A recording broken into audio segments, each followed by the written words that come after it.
Looking down on the scene, a woman with an infant on her back in one of those baby backpack things began speaking to Mom, but I couldn't hear what either of them said.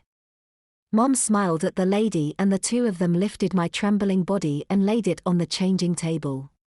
I began screaming down at them, but then again since I wasn't in my body they couldn't hear me. From my vantage point, I could see everyone in the bathroom, except for the ones in the stalls. Boy, I am so glad I couldn't see that. Some of the women and children didn't even bother to hide the fact that they were staring, as Mom and that stranger pulled open my diaper. Others at least had the decency to try to act like they weren't watching, as Mom exposed my poop-covered diaper area. Several occupants of the bathroom ran out, when they were slapped in the face by the horrible stench, which had been released when my diaper was opened. The girl, that had first seen me, had only just opened the stall door and stepped out when the smell overtook her. She puffed out her cheeks and her face turned a sickening green color as she quickly cupped both hands over her mouth.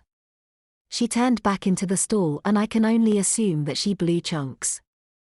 Oddly enough, it was at that very moment that I was suddenly sucked back into my body.